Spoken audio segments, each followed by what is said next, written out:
Hello, welcome to Card Talk. I'm Brobnar89. I'm Shockham. Today we'll be looking at a creature and its evil twin, Seneschal Sargassa. The original version is a common creature. It is a 6 power, 2 armor knight. It reads, after a player raises the tide, a creature they control captures 2 from their opponent. Okay, so this is definitely interesting. It's a static effect. So if you play down Seneschal and the tide is already high for you, you can't trigger it that turn. And your opponent gets the first crack at that capture 2. That said, it's 6 power, 2 armor. It's going to stick around for a while. It's going to give you value even just as a body. So even if you don't get to end up triggering the effect, it's still going to be pretty good to have around. At common, I don't know if you're going to want it that much, because thinking about it in set matchups, you're just going to be giving your opponent the ability to continue capturing your amber every turn when they raise the tide. And like I said, they might get the first crack at it. When it's your turn out of set, you might not be able to use it very much at all because your opponent's not going to have too much incentive to raise the tide. Yeah, this card, if you could raise the tide when the tide was already high, I think could have more impact. Out of set, likely you'll raise the tide, and then maybe they'll raise the tide in like a critical situation. You might get it again. And when they raise the tide, actually they'll get a benefit because they'll be able to capture two. So yeah, you'll actually be giving your opponent a reason to raise the tide. Yeah, I think this card does more in set when you're fighting for the tide, and if you're better at getting the tide, then this card will be doing more. I also want to point to its stats. It's 6 power, 2 armor. That's pretty strong just in its own right. Like Staunch Knight, when the effect is live, it's 6 power, 2 armor, and that's kind of all you get.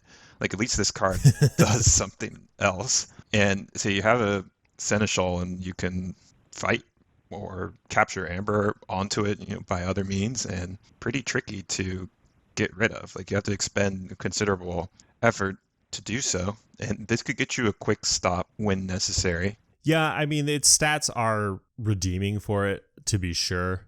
One benefit there is that if your opponent is using the effect to capture amber, you have at least one very big body that can fight down whatever creature they're capturing that amber onto. Yeah, definitely. So I think it works pretty well with the Marshal.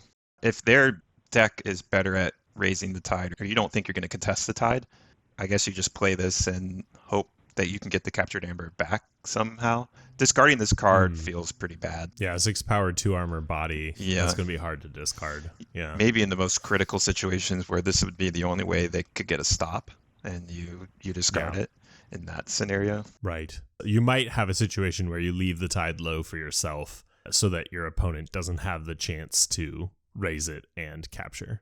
Yeah. Let's take a look at the evil twin. 6 power, 0 armor, so it lost the armor.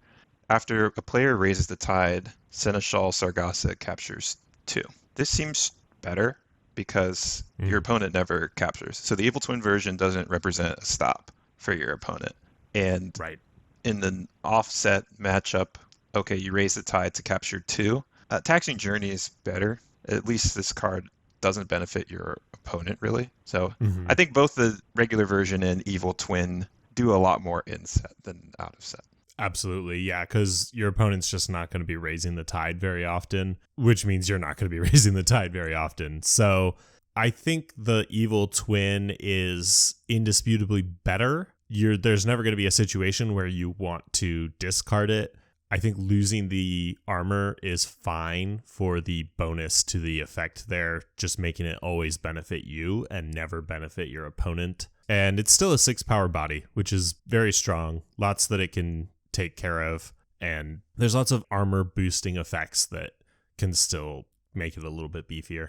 Yeah. Also, one thing to note about the original version is you can capture the amber onto any creature, whereas this one you have to capture it onto the Seneschal itself. That's true. So it does lose the ability to spread the amber out and just make for a big target. All right. This has been our look at Seneschal Sargassa and the evil twin. Check back tomorrow for another look at another card.